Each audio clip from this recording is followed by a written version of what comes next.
요한계시록을 보게 되면 큰 성 바벨론이 나오고 또 뭐 음녀라는 단어가 나옵니다. 뭐 21절에 어느 큰 성 바벨론을 이렇게 던져버릴 것이다. 그리하여 그 성이 다시 일어나지 못할 것이다.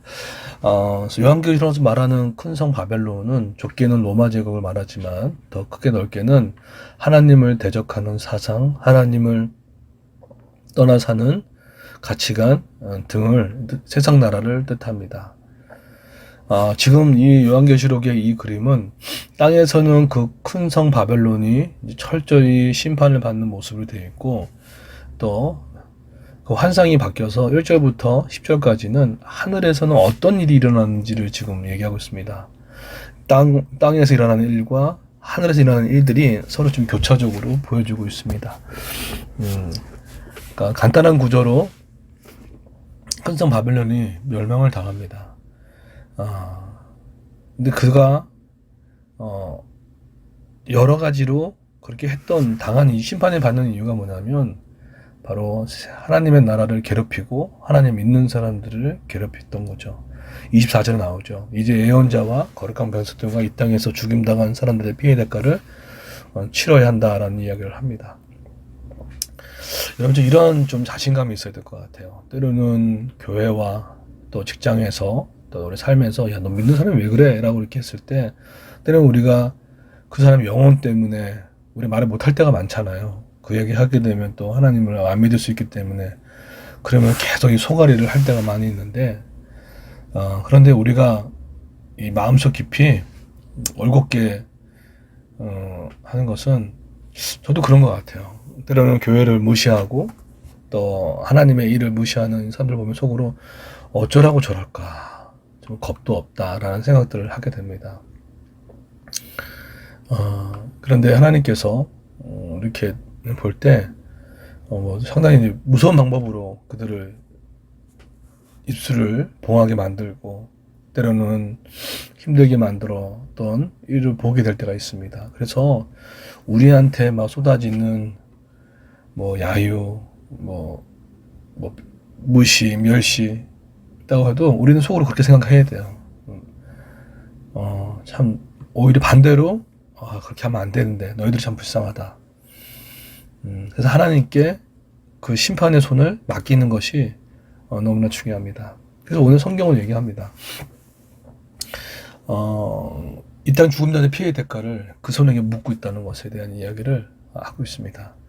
여러분, 아무리 힘들어도 교회와의 적을 하지 마십시오. 그리고 웬만하면 그 사람과의 적을 만들지 마십시오. 좀 그게 지인 것 같아요. 성경뿐만 아니라 회사에도 마찬가지죠. 제가 젊었을 때는 몰랐어요.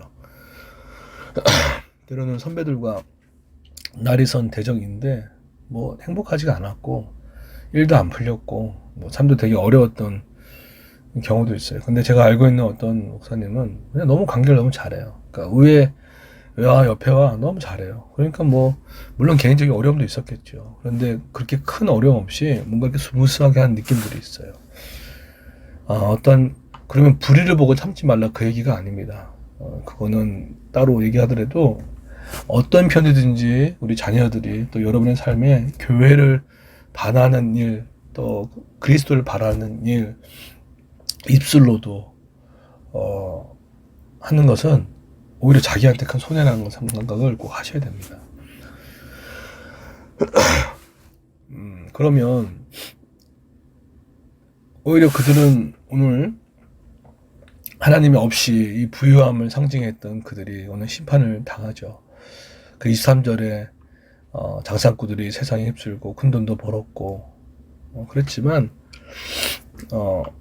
결국은 하나님 없이 즐거운 가정, 하나님 없이 잘 나가는 회사, 하나님 없이 괜찮은 자녀 교육, 하나님 없이 하는 잘 되는 일들, 그것에 대해서 엄중하게 경고하고 있어요. 하나님 없이 잘 되는 것을 너무 기쁘게 여기지 마십시오. 내가 지금 그거 안 해도 안전한데 그거 안 해도 지금 괜찮은데 우리 애들 안 아픈데 그게 위험한 겁니다. 그게 위험한 거예요. 하나님이 보호해 주시고 또 이렇게 인쳐 주셨기 때문에 된 거지, 그런 것을 절대 잊어버리시면 안 됩니다. 그래서 우리가 기도한다는 것은 하나님의 보호막을 치는 것이고, 우리가 기도한다는 것은 그렇듯 하나님의 보호하심에 있게 하는 거예요. 요즘에 우리가 24일, 25일 날 크리스마스, 왜 우리 안에서는 사실은 복음 전도 집회잖아요. 또 이웃을 섬기는 일들이고 복음이 확산되는 건데, 정말로 뭐랄까, 여러분 혹시 느끼십니까? 정말 사탄의 영이 정말로 세게 얘기하는 것 세게 이렇게 공격한 느낌이에요. 약간의 오해하게 만들고 몸이 아프게 하고.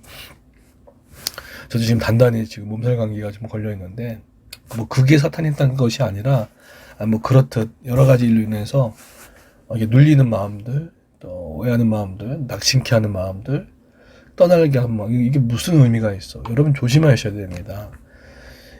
하나님의 일을 감당하는데 이게 무슨 의미가 있을까? 이렇게 한들 뭐가 될까? 그거는 결코 하나님이 주신 생각이 아니에요. 하나님은 결코 두려움과 근심을 주지 않습니다.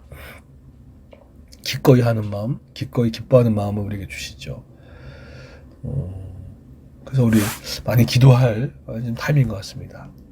자, 그러면 하늘에서 어떤 일이 생겼을까라고 했을 때, 이것을 이제 그 어린 양 결혼식에 비유를 하죠. 근데 거기에 초대받은 사람이 있습니다. 8절에 보시면 빛나고 깨끗한 흰 모시 옷을 입었으니 그 옷은 성도들의 의로운 행위를 뜻한다. 선사는 내게 말씀하였다. 어린 양이 결혼식에 초대받는 복이 있다고 하여라.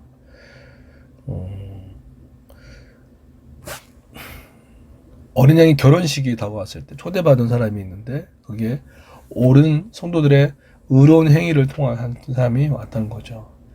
여기서 의로운 행위는 내가 이걸 해서 구원받는 그 개념은 아닙니다. 진짜 실제로 내 이 땅의 삶에 정말 의로운 행위를 하는 거예요.